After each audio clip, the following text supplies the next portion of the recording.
Hello， 大家好。我相信神創造七日嘅故事，好多人亦都聽過，亦都知。但係我今日好想嘗試用魔術去呈現俾大家睇。起初呢個世界淵面黑暗，但係神說有光就有光。呢個時候呢，光同黑暗就出現咗啦，亦都成為我哋而家嘅朝頭早同夜晚。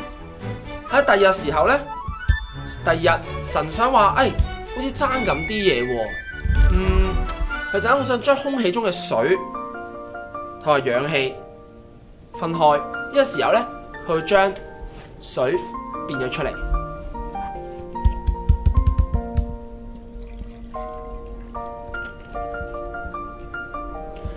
然後空氣就此出現咗，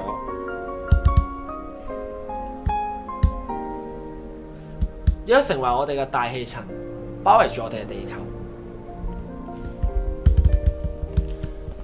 喺第三日，雖然而家有朝頭早亦都有夜晚啊，但係神覺得好似天上面爭咁啲嘢，佢開始創造啦，開始諗啦，不如整個太陽啊，定係還是整個月亮呢？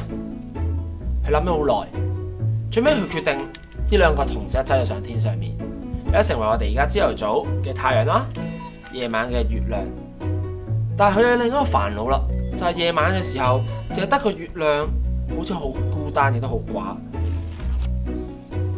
之後佢就創造咗好多好多不同大小嘅星星。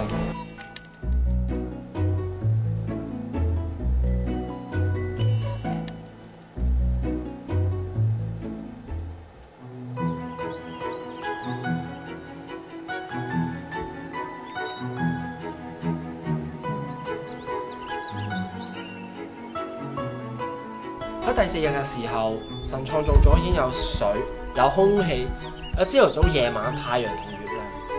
但係佢覺得佢想做一個大地。喺做一個大地嘅開始之先，佢首先就用咗沙，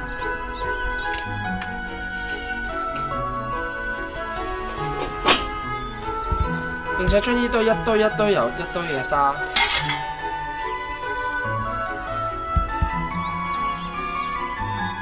堆埋一齊，成為我哋而家嘅踩緊嘅一啲地下土地。喺土地上面，神加水，加植物嘅種子，慢慢，土地就引誘出好多嘅唔同嘅植物。喺第五日嘅時候，佢覺得土地有好多唔同嘅植物出現咗，好多嘅生物出現咗嘅時候，佢覺得水裏邊同樣都應該要有一啲生物出現。佢就開始構思咗好耐啦。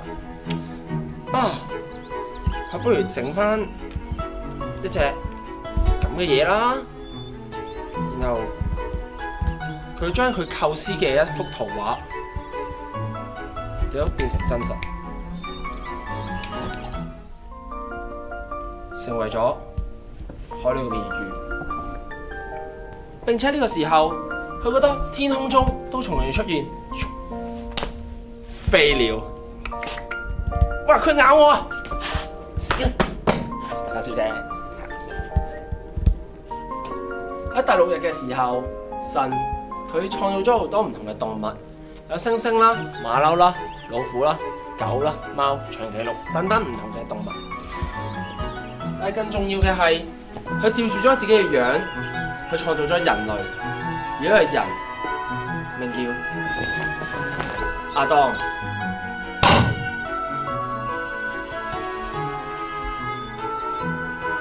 我哋不如重溫下而家6日神創造咗啲乜嘢啊？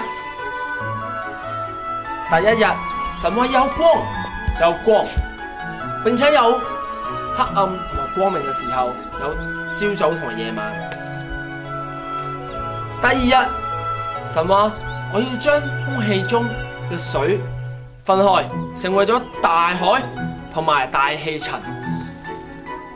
而第三日，神話咩啊？神話我要將佈滿星星嘅天空加上太陽同埋月亮。而第四日，神亦都將土地創造咗出嚟，栽種咗好多唔同嘅植物。第五日，神創造咗一切魚類同埋空中一切飛鳥。第六日，神創造咗唔同嘅爬行動物，更重要嘅創造咗人類。而第七日，神要休息，佢將呢一日定為安息日。Thank you。